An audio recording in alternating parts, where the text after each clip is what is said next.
What is up, my friend? Welcome to episode number 122 of the Anthony Jennings podcast. In this episode, I'm bringing on a guest to help you stop procrastinating and really get into like flow state. So if you have a project that you keep putting off, or if you wonder like, man, why do you keep doing the things that you don't want to do? Today's guest has a wealth of knowledge to help you get into a flow state and really start taking massive action. So sit back, relax, and enjoy the show. Welcome to the Anthony John Amix podcast, the one and only podcast designed to help you become unstoppable in life and business. My name is Anthony John Amix. My friends call me AJ, and my goal with this podcast is to help you remember who you truly are so you can maintain your center in the chaos, embody your potential, and unlock freedom in your life and business. That being said, let's get into today's show. All right, welcome back. Now, today's guest, his name is Spencer Burnett. He's a high-performance mind mechanic who specializes in helping entrepreneurs rewire the mindset. He really helps them like align their actions to support their goals and their vision through mindset, strategy, organization, and spiritual enlightenment. He's been an entrepreneur coach for the past like 21 years across multiple industries. He's developed successful transformational programs in health and fitness and dating and relationships and sales and systems and just like enlightenment and alchemy. So there's like a lot of places. And in addition to building several of his own multiple six-figure businesses, he's consulted for other companies ranging from supporting new businesses like into acquiring their first $10,000 months, all the way to really helping like mid six-figure businesses build systems which really help them scale to multiple seven figures. Now, before I bring Spencer onto the show, I want to let you know about a free training that I put together. It's all about how to rewire and transform your subconscious patterns in 90 days or less so you can embody your potential and unlock freedom in your life and business. And you can get immediate access to that training by going to trainingwithaj.com. There's no opt-in or anything required. Simply go to trainingwithaj.com if you want to get access to that, if you want to learn how to take advantage of some unconventional wisdom to embodying your potential and creating life on your terms.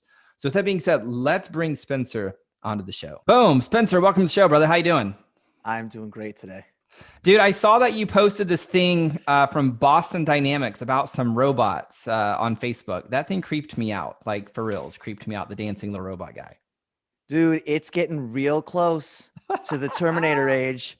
And the thing, like when you watch Terminator and you see the robots, it's like they're robots, they're emotionless machines, but AI is catching up to the robotics as well. So it's going to be full blown looking humans that can run 80 miles an hour and jump over fences and stuff. Oh, what is with that dog creature with a snake head? Like that thing just gives me the heebie-jeebies, like looking at that creature. Well, it gave me the same feeling until I saw it load and unload a dishwasher. And then I was like, you can come stay with me. That's awesome, man. Well, who knows where robotics is going to take off, or I don't know, man. I don't know if they're full of ill intent or not, but I guess the verdict is still out. We'll see where it goes. Yeah, that's a whole nother podcast right there. So dude, I want to talk about like how to end procrastination, how to get into flow state. You're a mind mechanic. So why are most people procrastinating? I mean, can't they just willpower their way through it? Yeah, sure. I mean, and willpower is a really useful way to get things done. The downside of it is it's a limited resource. So you've got your conscious will and then you have your subconscious programming. And so your conscious will, like for a little bit, can override your subconscious programming. That's why we call it willpower. But if you want a long-term, non-energy expensive solution to your procrastination, it's better to understand and rewire the way the subconscious functions, and then it becomes natural. Now, dude, when we talk about like rewiring the subconscious, like, is there something we have to do, or is it simpler than that? Like, once we can become aware that there is this subconscious programming, can we just be with it? Like, how do we do that? Yeah. And the answer is yes to all of it and then some. So the first step to rewiring your mind is the awareness of the problem, right? And once you can see the problem, then so you're a procrastinator, then you can like admit it. Like I see what I'm doing here and feeling the effects. Next, you like make a decision. Like I'm going to change this. And knowing how is important, but if you know how, but you don't make that decision, it's worthless. Thank you. Sorry about Awesome. Hey, dude, no problems. that. Welcome onto the show, guest. Welcome onto the show. I love surprise guests. So after you become aware and then you become willing, then it becomes about belief. Okay, so when you believe a value that things need to get done on on time, and you truly believe that 10 out of 10, then your body will naturally and subconsciously just take action. But it's a lot more than just being with it. Yeah, Like, totally. what does being with it mean? Like, and you can't willpower like your authentic like understanding and like true feeling of how integrity you are of getting your task done. So we have to first find out where you're at. So I have this process called identity imprinting. And so the first thing is like, well, state the intent, right? And the intent is like, I want to stop procrastinating. Okay, so what does that look like in terms of action? I follow through with every task I commit to on time. So if you check in with yourself and say that out loud and really ask yourself on a scale of 1 to 10, like how much do you really believe that? It might be like a 5 or 6. I execute all tasks that I commit to, whatever it was. 5 out of 10. So the next question is like, well, how do we make that a 10? Is it I think I can, I see myself, I visualize it and see it. Yes.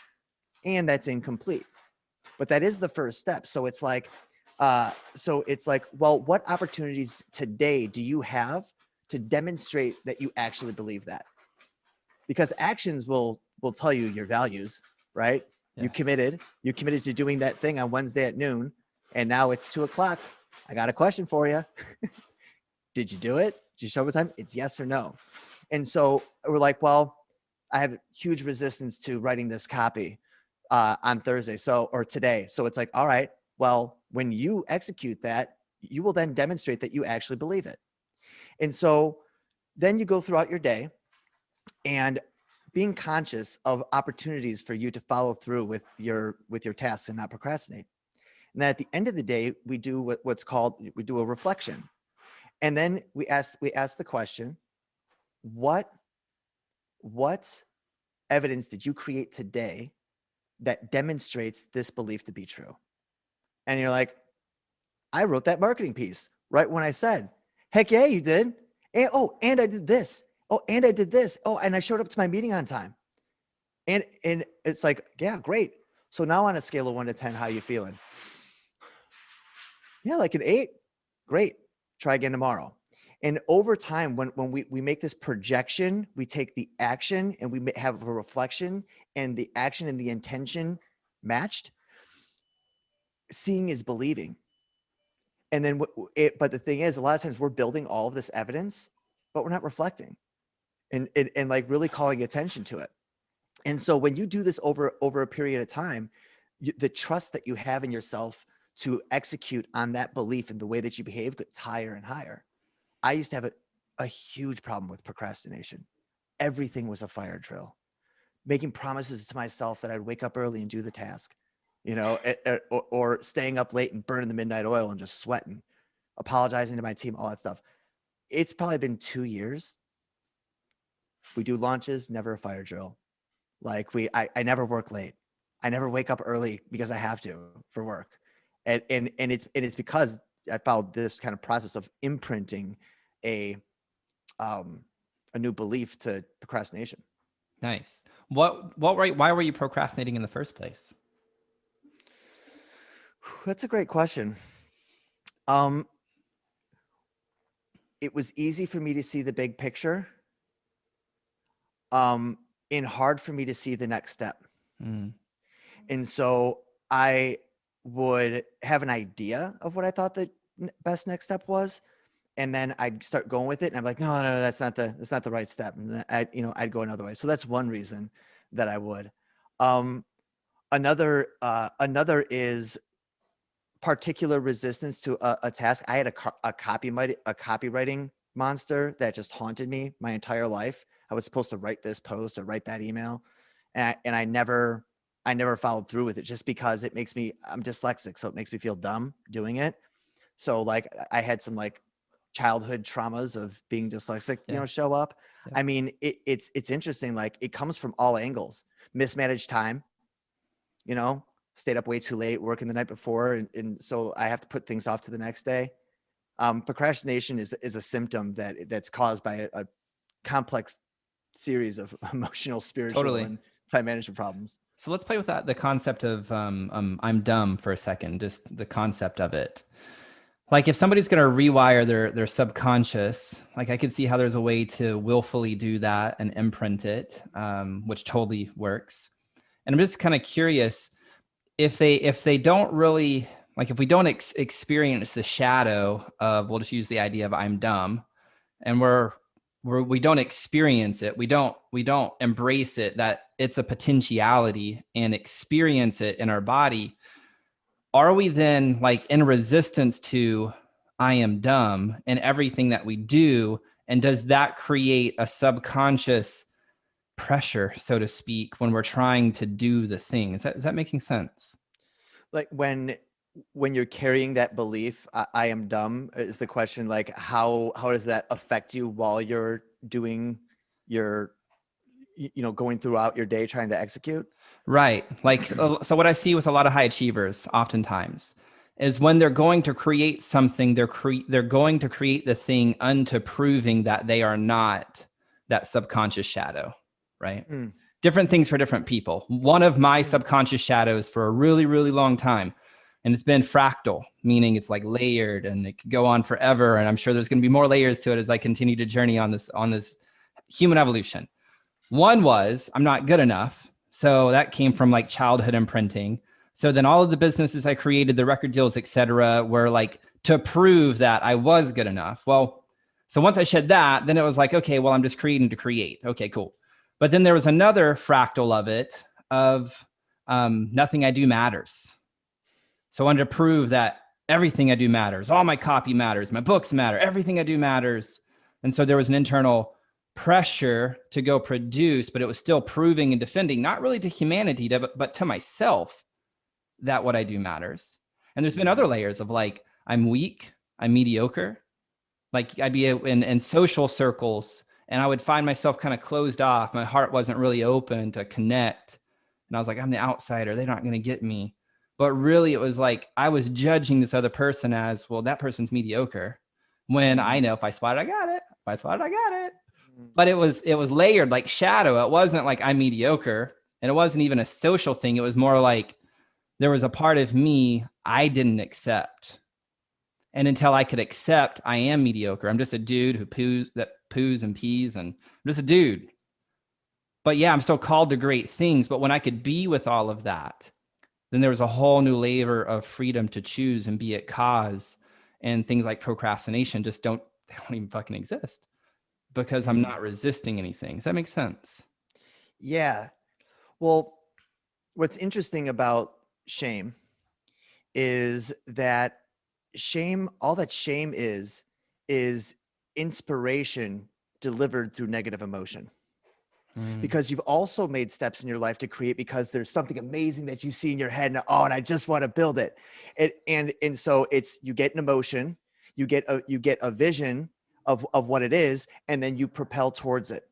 Now with shame, you get a vision of the past, right? Of your inadequacies. And then the light shines through to the future and pushes you in the same exact direction.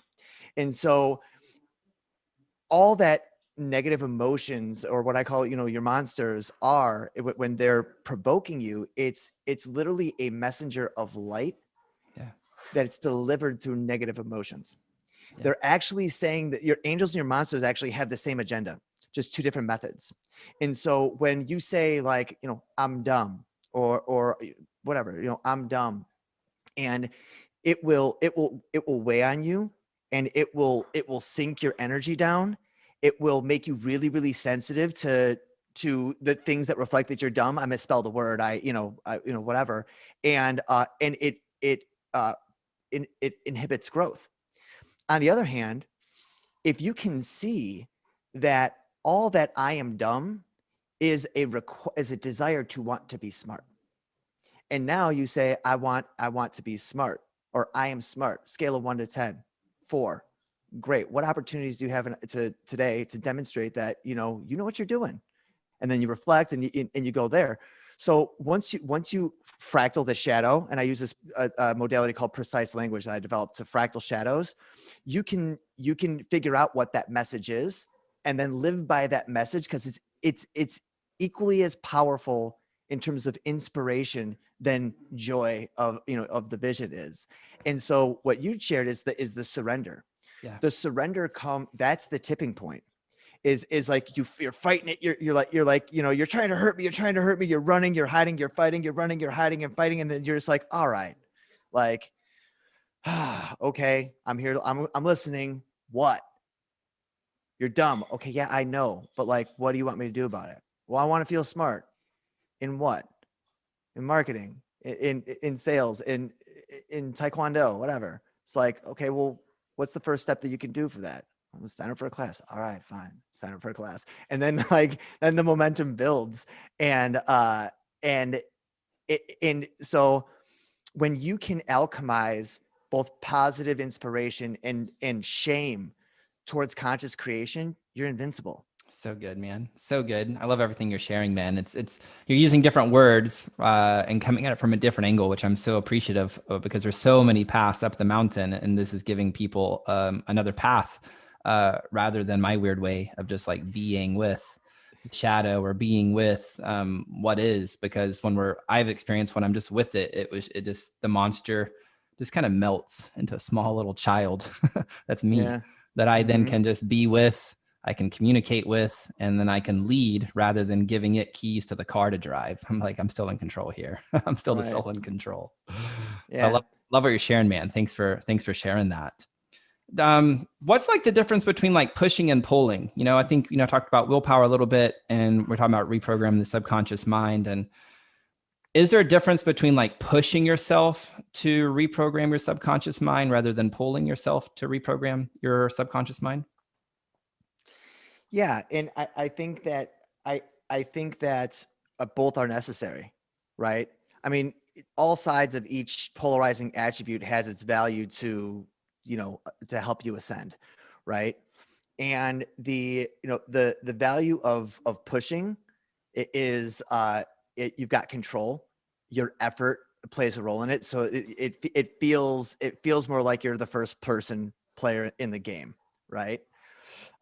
As opposed to pulling, which is more just like set your coordinates just right, and let the universe do its job. So it's kind of the difference between air travel and space travel. Air travel is the push, and space travel is like, all right, set the coordinates, pop. No resistance. You just like lay back and we'll get there, and so, but to take off from Earth to space, you need both. You need the thrusters, right? Which is like heavy carbonized fuel.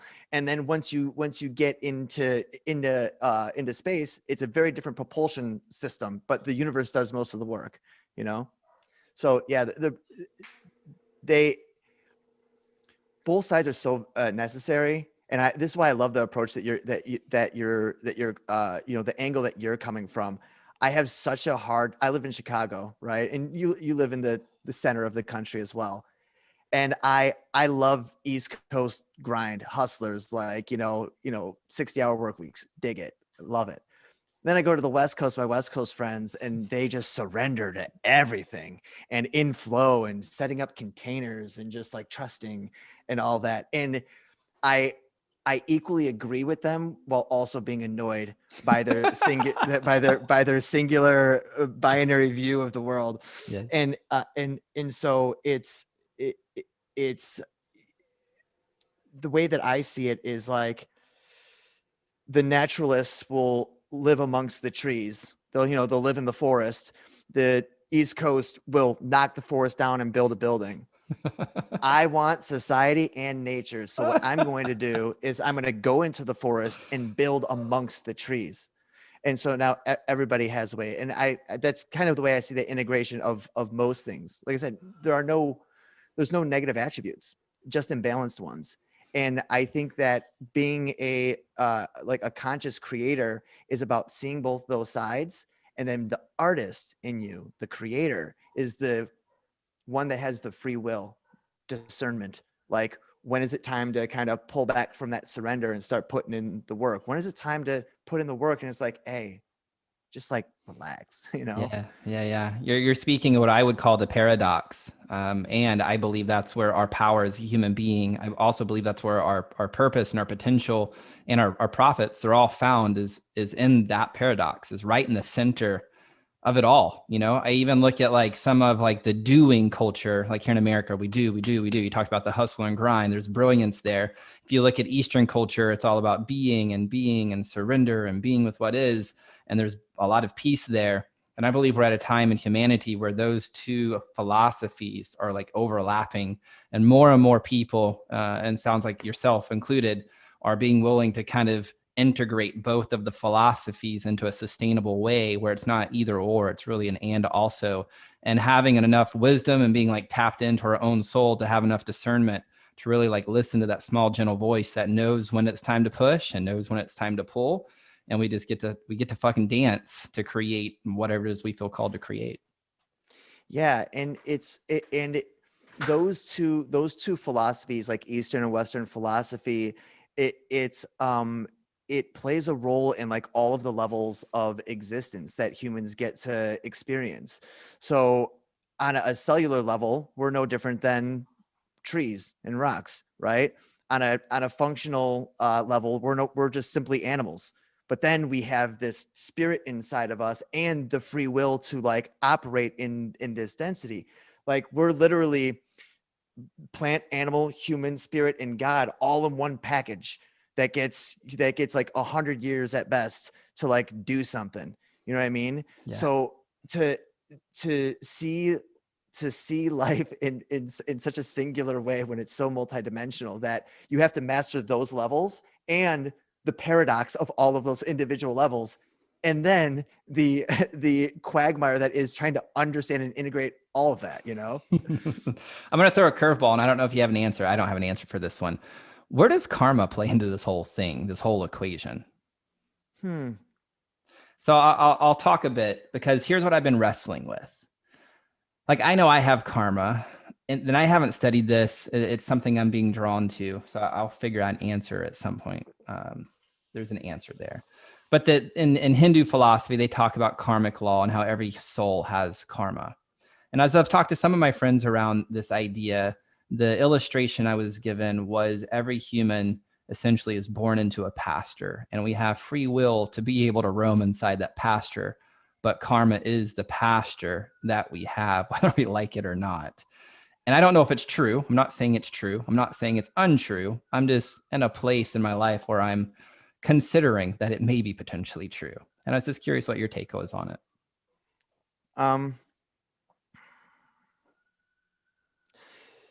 It's interesting when people, especially that are more Western culture minded, they'll ask like, "Do you believe in karma?" Right. And I like, same thing with astrology or horoscopes. And my response is that's like, I don't know how to answer that question, because the real question is like, do you understand karma? Yeah. Or how do you understand its role, right? So it's so when you're walking down the street and you smile at a baby, the baby smiles back, because like attracts like, it provokes like. So I smile, you smile back. That makes sense to the average person, right? Sure. When you plant an orange tree and you nurture it, then it gives you oranges and it nurtures you. Makes sense, right? Totally. When you tell someone to go kick rocks and I hate you, they usually say it back. Sure. Okay. So on a really singular level, on a singular timeline, this makes sense to all of us, right? But then think about it on like a higher spiritual view, right? So what we know about energy is it attracts like energy, and it's trying to it finds a thing like itself, and then it grabs on. So let's say we had a meter that we could actually see, that at all times you could see the energetic charge that you have. And they have machines that do this, where it's like you're in a bad mood and you see the charge, you're in a good mood, you see the other charge, right? And so if this mechanism, as us as spiritual human beings and as the universe works, it's the code in it is like attracts like, go find it. At some point, if you're radiating high, it's going to attract other things that are radiating high. And the reason that those things are radiating high is because they're doing the good things. Smile, smile back, plant the tree, build the business, reap the reward, do kind things for your partner. They do kind things for you. And as you get that experience, you start surrounding yourself with good people. And more than just the heart, the full integration of the human. They're good because good heart, good intentions, good actions, good results. And then those results start leaking onto you. So it's like it's kind of like the way rich people give gifts. In my family, we're middle class. Might buy a dirt bike. But if you're a billionaire and you got billionaire friends, your gifts is a yacht. And so it gets bigger and bigger as the charge grows bigger. So then if you think about it in terms of lifetime and legacy. So I have this energetic charge right now. And what we know about energy, it can't be created or destroyed. It just gets transferred. So that's in the field, right? And imagine that we could see this field. And now I die. That field is still going to ripple, right? And it's going to create energy and attract other energy. And as new beings come into the world, it's going to have that effect, whether it's recycled or even if it's something new coming into that field.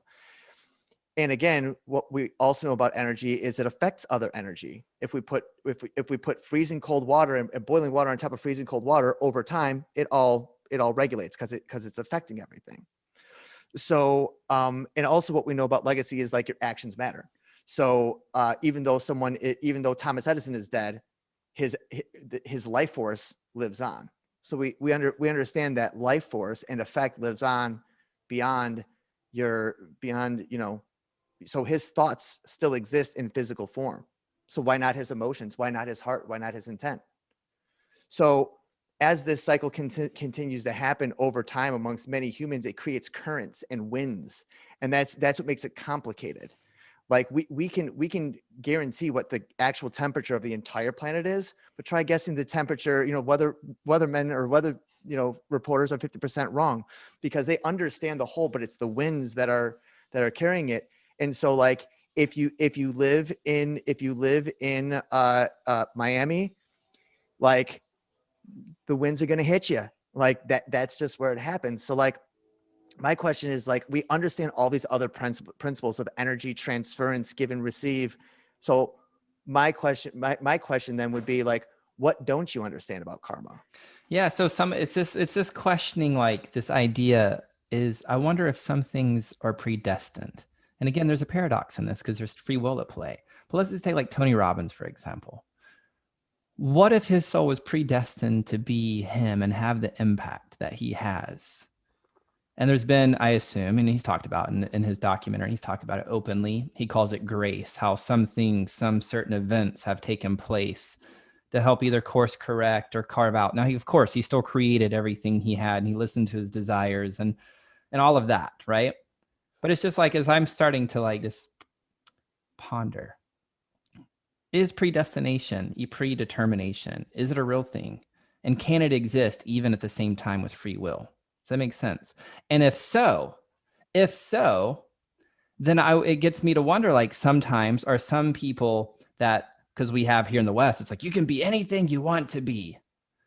And so then we look at social media and we start comparing where we're at to where they're at, rather than actually coming home to figure out where we're called and what we're called to create and co-creating with that, rather than trying to navigate it with all of the external inputs. And by doing so, how maybe we're just fucking ourselves and making things a whole lot harder than it needs to be. Does that make sense? So free will versus subconscious programming, or what was the other one? Well, predestination versus free will. It's all that paradox thing. So Yeah. again, I asked the question, like how do they coexist? And I think that the best way I can answer that is like the predestination thing is a little bit more ethereal, right? Totally. Totally. We're And getting way up in the clouds right now. right, and the free will is like pure autonomy, like it like you are what you make yourself to be, Right. right? So to kind of do an inception thing of give you a story, an analogy in that story, but it'll all come together. When people ask me the question, like, do you believe in astrology? Right. I say, I say to them, well, I'd like to explain how it works. Essentially, they say, how can you tell who a person is just by like where the stars in the moon were? And I say like, well, there's some things that are preset that can give you a really, really strong assumption of what's real. And what we know is that energies affect us, right? Totally. So if I say, okay, you've got this big giant globe, and we've got a guy here. He was born in 1983. It was in Chicago, to a middle class family that and gave other attributes. He's a middle kid. He's just factual things about like my environment and the energy around me. Location, everything's energy. Location, I grew up in the suburbs. And if you say, you know what, I bet this guy speaks English. Now, out of all of the people on the world, out of all the languages that there are, that's like you're 99.9% right, because you understand the environment of which they were created. You can start making stronger assumptions of who they are. Now, does that mean because I'm an Aries, I have to be fiery? No, it just means I'm more likely to be fiery. And so it's the same thing with the predestination and the free will. So it's like if free will is the way, then tell my buddy that's 4'9" that he can be an NBA center. Exactly. Go ahead. And please show me someone that can free will their way into that. Yeah. Now, when we take the predestination thing too far, totally. it looks like laziness, where it's like you have so much potential, you're destined to be something. Yeah, well then something will work out for me. Also, good luck with that. Yeah. And so this is the relationship between know thyself and like and take action. Totally. And I'm going to bring this back home into like what you do is getting into flow state. Like if we look at some of like one of my favorite authors is Neville Goddard, and I even look at Christian scripture and Jesus and talking about things from a place of creation, flow state, where we create from it is done. It is done. And so it's almost like when we can start entertaining some of these possibilities, predestination, free will, radical responsibility. And it's not like, well, which one is the answer? I'm just having a conversation saying, well, what if we hold all of those things loosely and come back home to figure out, well, what is it that we're feeling called to, and taking radical responsibility for our results, and being open to figure out, man, there's some type of subconscious programming driving this thing. It's doing it for every single human being. There's no way around it. And if that's the thing that helps us get into flow, because we're just here and we can create those desires knowing it is done. We may not know when, but if the desire is within us, there is like this faith journey, a trusting that it is done because we've been called. So it's not a matter of if, it's just a matter of when. And if that's true, is that where we access flow state at? Yeah, absolutely. Absolutely. Because to operate in the it is done, that requires ultimate self-trust. Yeah. And a clear vision. And so when you are absolutely certain and clear as to what you want and who you are, and you trust yourself for your intentions, your commitments, your actions to all be the same thing, then the only thing standing between you and the thing is time. Yeah. So, and when in a spiritual in the spiritual experience of being a human, like time, like we can access all time right now. I can think about my or my 10th birthday party right now. I can go there, right? And so so it starts to make logical sense when you understand, when you trust yourself, you got the clear vision, like, oh yeah, it's only a matter of time. And what that does when you have that certainty that it is done, it becomes the difference between driving in traffic and driving in a short road trip with your best friends. Yeah. Traffic is, you know, everyone's yelling, honking horns, getting frustrated, cutting people off. Whereas like you're on a road trip, open highway, full tank of gas, and that, listening to music, telling stories, reminiscing, making plans for the future, you're actually going faster, right? And it's easier. And it's because of the certainty. No one's going to cut you off. You fully trust that the car is going to work. And so when you create an internal environment for yourself like that, creating becomes like work, quote unquote work, becomes just like hanging out with your friends, Totally. or like being a little kid and just playing with Legos by yourself, or Yeah. How much like into flow state, is that something that we can just maintain all the time? Can we be driving with our friends all the time?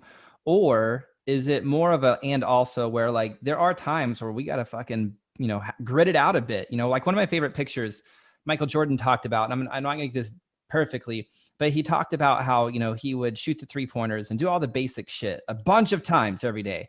And somebody asked him, Michael, why are you doing the basic shit? And he's like, well, I drill in the basics. So when I play basketball, I don't have to think about it. Like, it's almost like his obsession with the basics of basketball, which was grittiness. I'm sure you could do that with playing like friends and all of that. But at the same time, like as an artist, let's be honest, it's boring. It's not fun sometimes, but you go do it because you're committed to greatness. And in that, and also of the determination and the gritness, it opened up the space for flow when he was playing, in a game, in championship games. And how maybe that's no different for us as entrepreneurs. There are certain daily habitual ways of being or habits, whatever you want to use, that we're doing. And sometimes we don't want to do them. And it requires a little bit of push, like you talked about. But that's what allows us to be in the dance with the pull.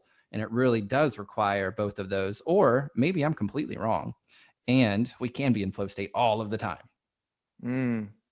So can you be in flow state all of the time? I mean, we're humans, so no. But hypothetically, Yeah. would you want to be? Because a lot of people struggle with to identify what perfection truly means. Yeah. And in my experience, and what I've come to understand it is that perfection, pure flow state, Christ consciousness happens at about 96%. So 96% of the time you are in flow state, you are in Christ consciousness, you are in positivity, love, gratitude, all of the great things, but you need the 4%. You need it because it's valuable. Because you want to know what happens? What is the 4%? The 4% is the bullshit. Okay, perfect. Like all the shit you don't want to do, like all the really, really hard things that are annoying and painful. Because you want to know what happens when you're in flow state all the time? Tiger Woods. Tiger Woods got messed up. You want to know why? Because he was crushing it. And that got boring. So he was training to be a Navy SEAL. That's how he got injured. He was training to be a Navy SEAL.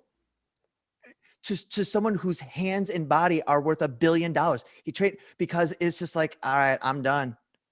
Michael Jordan, 6 in a row or 3 in a row. Like, try baseball. That sounded like something I wanted to do. You usually go back to your childhood. Jordan's dad wanted him to play baseball. Tiger's dad was a Navy SEAL. Michael Jackson, flow state all time. It'll mess you up. And so we need the grit. it's the same thing with like immunizations. Give me 4%. Give me 4, just fuck me up a little bit so I'm good forever, you know? And that rings to be true. And what 4% of your living of like your daily life, it's 1 hour. 1 hour. So so if 96% of pure Christ consciousness of flow state is perfection, then just understand that 1 hour a day, it's gonna suck. Hmm. Hmm. And What should people do with that 1 hour a day that's going to suck? How can they even bring joy even to the suck? Because I believe it's the contrast, it's the suck that makes this human experience worth living. I mean, if we just wanted to be in flow state and consciousness, I assume that it would just stay in consciousness. It wouldn't come here to have a human experience as me, as you. So what do we do within that hour a day, that 4%, to actually still bring joy? Is it just realizing our identity, our worthiness isn't tied into that? And it's just like, yeah, it sucks right now, but my identity, my worthiness isn't tied to that. We're not creating stories and meanings around it. We're just aligning with the truth of, yeah, this sucks right now. And that's yeah, okay. well, and part of it is the surrender. I talk to like coaches that it's, clients or whatever, and they're like, oh my gosh, I was like on my 5th sales call and I didn't close. Like, oh, this is getting so frustrating. And I'm like, that's not a problem. That just means that you're a coach. Like that's like a boxer being ticked off that he got punched in the face. Like, no, that's the job, right? That's part of it. And so so there's part of that surrender, like the expectation management.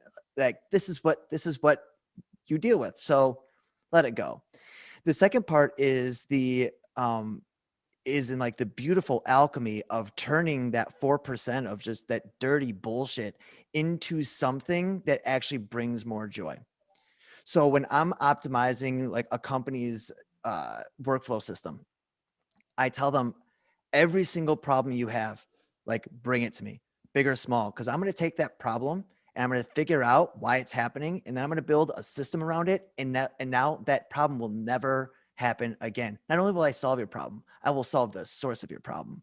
Now we're talking.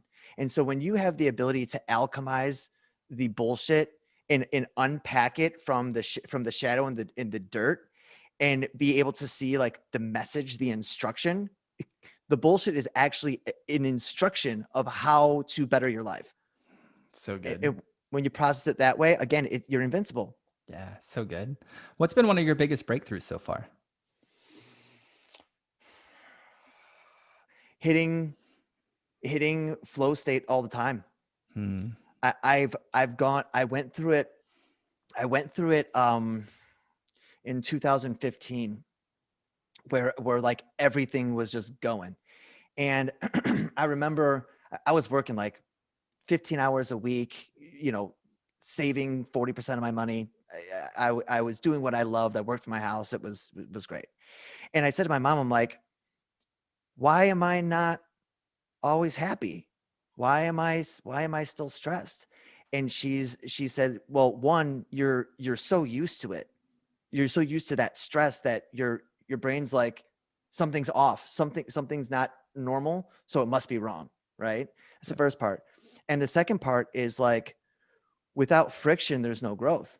Yeah. Everything ever created in the history of anything created from dissatisfaction.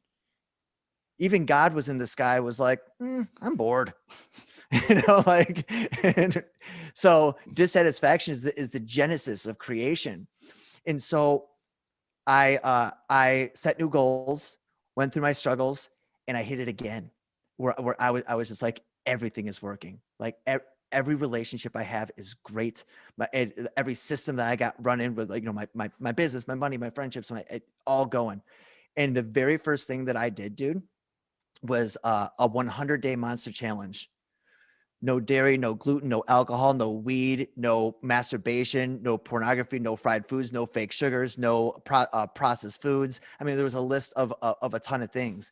And people were like, did you have a breakdown? I'm like, no, everything is better than ever. I need some resistance. I need some bullshit in my life. I need some pain. And so it's so now I've got, I typically go through that cycle. And And so when things get good, I don't take my foot off the gas. I get to choose my problems now. And now I choose the problems of eliminating those things for 100 days so I could build a new relationship to it. And then my life got even better. And so the breakthrough of like getting everything that you want and realizing that that's not the point. What is the point? What did you find was the point? Was it just creation?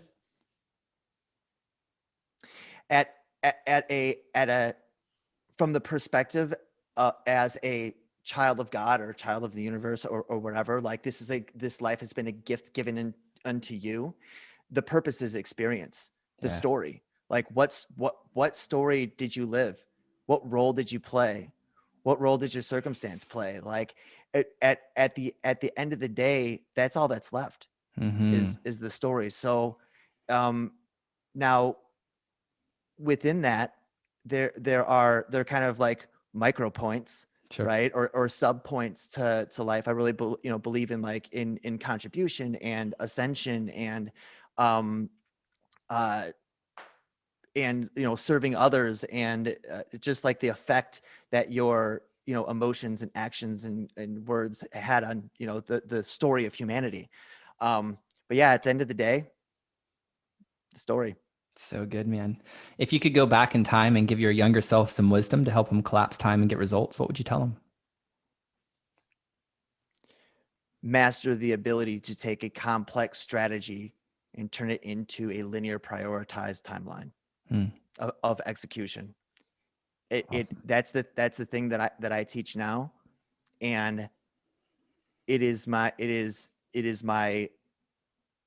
big vision to fundamentally change the way people execute, and especially children, because we are just inundated with things that are pulling our attention more and more, and that's why you're seeing more ADD. People aren't more fucked up. The environment changed, and so it's being more easily expressed, and the ability to focus. That's what I would tell myself. Awesome, man. And people want to work with you to tap into flow state, overcome like their subconscious blocks. How can they connect with you? Yeah, they can go to my website, spencerburnett.com.